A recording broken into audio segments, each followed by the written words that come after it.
हाय, good afternoon. आशा करते हैं कि आप सब ठीक होंगे।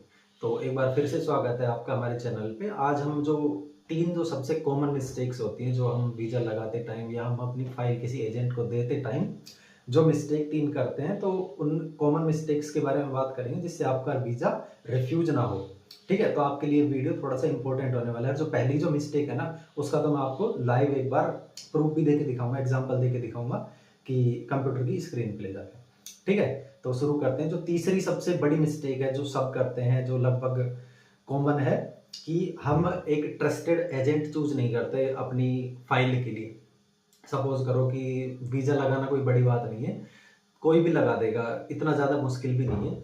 लेकिन बात आती है ट्रस्टेड एजेंट की, तो आप अपनी फाइल है ना, हमेशा ट्रस्टेड एजेंट को दो, क्योंकि एजेंट के ऊपर ही होता है कि आपकी वो कौन-कौन सी जानकारी वो उस फाइल में रिप्रेजेंट कर रहा है, जिससे एजेंट सेटिस्फाई हो सके कि हाँ भाई, इसको वीज़ा देना है। वो ही मेंशन करता है कि इसकी इनकम क्या है, ये क्या करता है, कहाँ जा रहा है, रहेगा, वापस आएगा, जो भी कुछ भी राम कहानी होती है, वो एजेंट ही आपकी रिप्रेजेंट करता है। तो सबसे जो तीसरी सबसे कॉमन मिस्टेक है ना, वो ये है कि आप हमेशा अपनी फाइल ट्रस्टेड एजेंट को दो, चाहे किसी भी एजेंट को दो।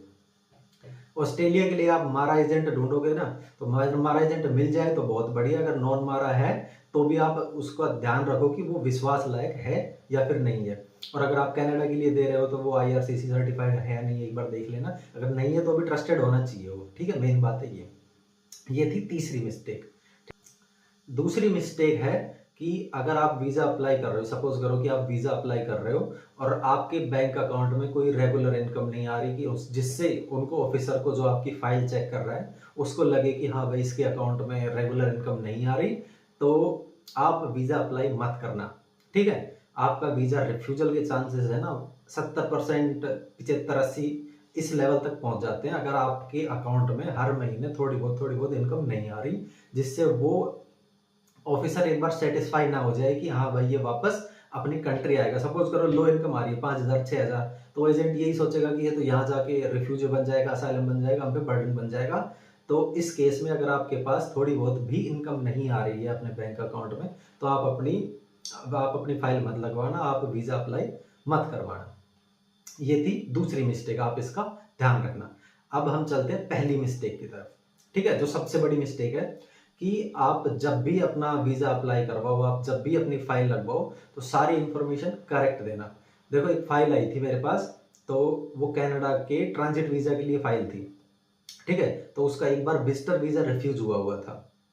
तो मैंने उससे पूछा कि आपका कोई वीजा रिफ्यूज हुआ है, तो उसने कहा नहीं। तो मैंने ट्रांजिट वीजा के लिए फाइल लगा दी। तो फाइल लगाते ही जैसे ही बायोमेट्रिक नंबर अपडेट हो जाते हैं ना, तो उसका मतलब है कि उसकी फाइल पहले से लगी हुई है।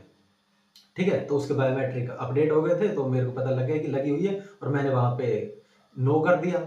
ठीक है? तो हुआ क्या, तो मैं आपको एक बार कंप्यूटर की स्क्रीन पे ले जाके दिखाता हूँ। उसका वीजा रिफ्यूज हो गया, और ऑफिसर ने प्रॉपर प्रॉपर नोट्स बना के और प्रॉपर एक रीजन देके लिखा हुआ है कि आपका वीजा इस केस में रिफ्यूज हो गया। ठीक। तो भाई ये देखना, ये आपके सामने एक लाइव एग्जांपल है। इसकी सबमिशन हुई थी 11 जून को, और इसका जो रिफ्यूजल लेटर आया वो आया 27 अगस्त को। ठीक है? तो मैं एक बार जो ये ऑफिसर्स डिसीजन नोट है ना, ODN, ये आपको दिखाता हूँ। ठीक है? ये देखो, और इसमें देखो क्या लिखा हुआ है।